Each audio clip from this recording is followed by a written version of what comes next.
Trump just torched Marjorie Taylor Greene, calling her wacky, far left, and totally useless. Jimmy Kimmel just exposed the secret, handwritten note that reveals why she really quit. The feud had been simmering for days, playing out in the passive-aggressive theater of social media. Marjorie Taylor Greene, feeling emboldened, had dared to criticize the former president's recent staffing choices, demanding more influence in his campaign. Happened today. I was called a traitor by a man that I fought for 6 years for. And I gave him my loyalty for free. Trump, a man who demands absolute submission, did not take kindly to the insubordination. You know what she's worth? 0 ratings. Nobody watches her.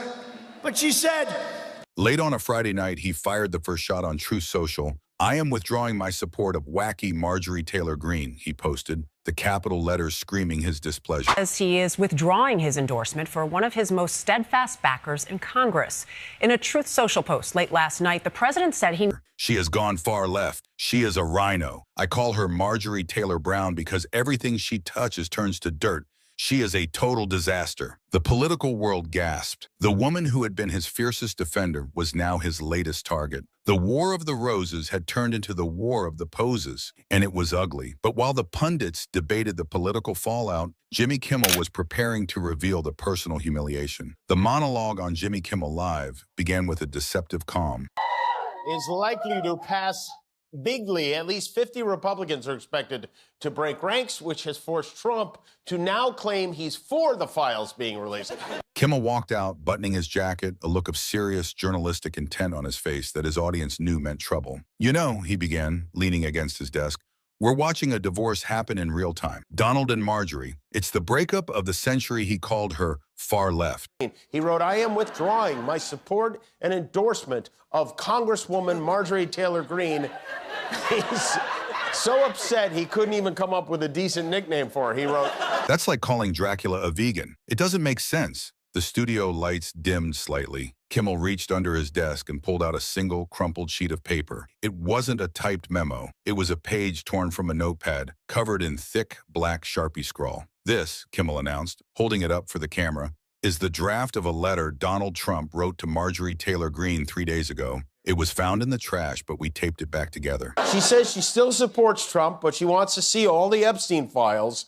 Someone, by the way, created a searchable database of these files, the ones from the Epstein estate. The audience leaned in. "This isn't a resignation letter, folks," Kimmel said, his voice dropping to a whisper. "This is a firing, and it is brutal." He put on his reading glasses. Let's see what the stable genius had to say to his #1 fan. Kimmel began to read, his voice mimicking the former president's cadence. "Dear Marjorie, you are fired. You are terminated from the movement, totally washed up." Kimmel looked up. "Okay, standard Trump breakup," but then he lists the reasons. He went back to the paper. "Reason #1, you are too loud, even for me. You give me a headache. I like noise, but you are like a car alarm that won't shut off, very annoying. Low class." The audience gasped. Trump calling someone else low class was the height of irony. "Reason #2, Kimmel continued, your TV ratings are down. I watched you on Hannity. Boring. You repeat the same lines. You have no new material. I need stars, and you are a black hole. I found someone better, someone younger, someone blonder, someone who listens and doesn't talk back. You are yesterday's news. Go back to the gym. It's over. Don't call me. I have blocked your number. Sincerely, Donald J. Trump." The studio erupted in a mix of laughter and shock. It wasn't just a rejection. It was a total dismantling of her identity. "She didn't quit because of threats," Kimmel said, placing the letter down. "She didn't quit because of principles. She quit because she got dumped via a handwritten note that called her boring and low class. The woman who built her entire career on being Trump's attack dog was put down by the master himself because her ratings weren't high enough. The fallout was instantaneous. The hashtag dumped by Donald began trending worldwide. The image of the handwritten note became the defining meme of the week. Trump, watching from Florida, reportedly went ballistic, firing off a series of posts claiming the letter was fake and a forgery by the failing Jimmy Kimmel. But the damage was done. He had turned on his own, and Kimmel had exposed the pettiness behind the purge. Marjorie Taylor Greene, the woman who thrived on attention, was suddenly silent, humiliated by the revelation that to her idol, She was nothing more than a TV character with declining ratings. It was a brutal lesson in the transactional nature of Trump's world. You are only valuable as long as you are useful, and the moment you become boring, you are erased.